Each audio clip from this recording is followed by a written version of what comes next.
पालकमंत्री व राज्याचे ग्रामविकास मंत्री जयकुमार गोरे यांनी सोमवारी पत्रकार परिषद घेतली। मित्रपक्षांच्या नेत्यांना व कार्यकर्त्यांच्या कानपिचक्या काढल्या। एकनाथ शिंदेंच्या शिवसेना पक्षाच्या राज्य प्रवक्त्या ज्योती वाघमारे यांच्या आणि सोलापूर जिल्हाधिकारी कुमार आशीर्वाद यांच्यात झालेला फोनवरील संभाषण व्हायरल झाल्यानंतर शिंदे पक्षाच्या ज्योती वाघमारेंवर टीकेची झोड उठली आहे। पालकमंत्री जयकुमार गोरे यांनी पत्रकार परिषद घेत प्रशासकीय व्यवस्थेतील अधिकारी व कर्मचारी 24 तास काम करत आहेत। एकाच वेळी सर्व ठिकाणी पोहोचणे अवघड आहे, पण संबंधित यंत्रणेचे खच्चीकरण होणार नाही याची काळजी आपण सर्वजण मिळून घेतली पाहिजे, अशा कानपिचक्या पालकमंत्री जयकुमार गोरे यांनी प्रशासनाला वारंवार फोन करणाऱ्या महायुतीमधील मित्र पक्षाच्या नेत्यांना दिल्या आहेत। बिलकुल आज आम्ही प्रशासनाची तातडीची बैठक या ठिकाणी आम्ही घेतलेली होती आणि त्या ठिकाणी कुटुंबनिहाय मदत पोचली पाहिजे याची व्यवस्था गावागावाला आपण रेस्क्यू टीम तयार केलेली आहे।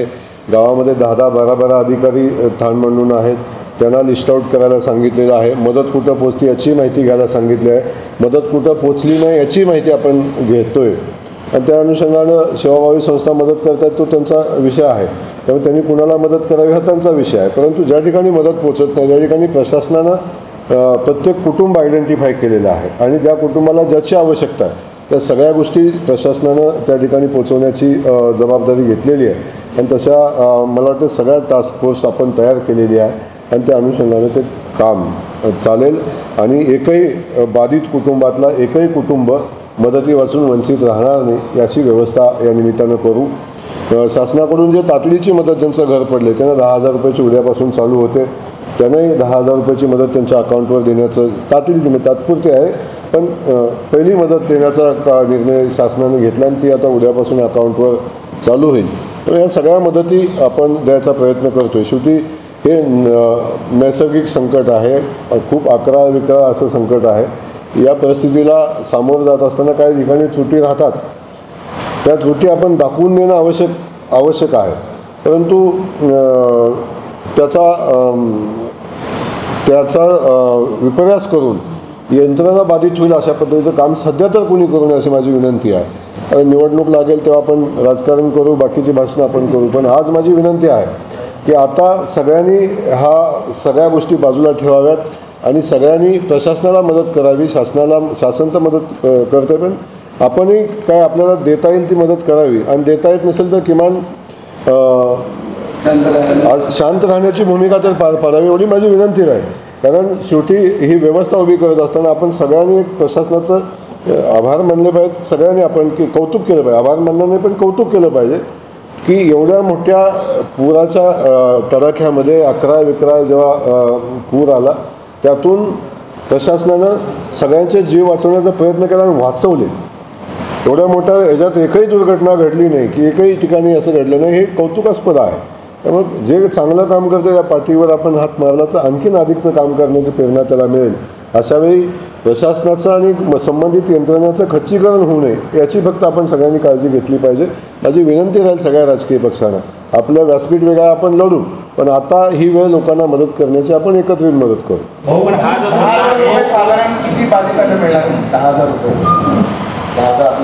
नाही, आता जे लोक कुटुंब बाधित आहे ज्यांच्या घरामध्ये पाणी गेलेलं आहे त्या लोकांना प्राथमिक मदत मिळणार आहे। अशांची संख्या मला वाटते साधारण 4,500च्या आसपासची आत्तापर्यंत आलेली, पण ते वाढेल एवढ्या थांबणार नाही, ती संख्या वाढेल, पण आत्तापर्यंत ती 4,500च्या आसपासची। मी स्पष्ट सांगेन की ते बोलण्याची ही वेळ नाही आहे। मी का बोललो आहे याची कल्पना आपल्याला आहे, पण ती बोलण्याची आज वेळ नाही, कुणा ब्लेम करण्याची आज वेळ नाही। माझी विनंती आहे सगळ्यांनाच विनंती आहे की आता या ठिकाणी राजकारण आपल्यात करू नये, या परिस्थितीत लोकांच्या पाठीशी उभं राहणं, लोकांना मदत करणं याच गोष्टी आपण फोकस करूया आणि लोकांना मदत करूया। राजकारणाचं व्यासपीठ आपण चालू होईल, निवडणुका महिनाभराने आहेत तेव्हा आपण बाकी सगळ्या गोष्टी करू, पण आज आपण लोकांच्या मदतीला जाऊया, लोकांना मदत करूया आणि श्रेयवाद हा विषय बाजूला ठेवा। अजून कोणीच श्रेय घ्यायला गेलेलं नाही। आपण हे अगदी आम्ही काम करतो, आम्ही कधी म्हटलं नाही आम्ही काम केलं की आम्ही करतोय असं नाही, परंतु सगळ्यांनीच आपण एकत्र येऊन काम केलं पाहिजे, लोकांच्या सोबत राहिलं पाहिजे, ही भूमिका ठेवली पाहिजे। आपण बघितलं असेल मुख्यमंत्री महोदयांनी व्हिजिट केली, सगळ्या यंत्रणांना सक्त सूचना दिलेल्या आहेत आणि पहिल्यापासून आपण अलर्ट मोडवर होतो म्हणून आपल्याला मिलिटरीपासून आजच मिलिटरीची टीम आता इथून जाते इंडियाची टीम अजून आपण 3 दिवस इथे ठेवतोय. बाकीच्या सगळ्या कोल्हापूर सांगलीपासून आलेल्या सगळ्या बोटी त्यांचे सगळे लोक आपण या ठिकाणी ठेवतोय. त्यामुळं ही व्यवस्था आता जोपर्यंत मूळ नदीच्या पात्रात जात नाही तोपर्यंत सगळ्या व्यवस्था आपल्याला उभ्या करायला लागतील, त्या करतोय आपण.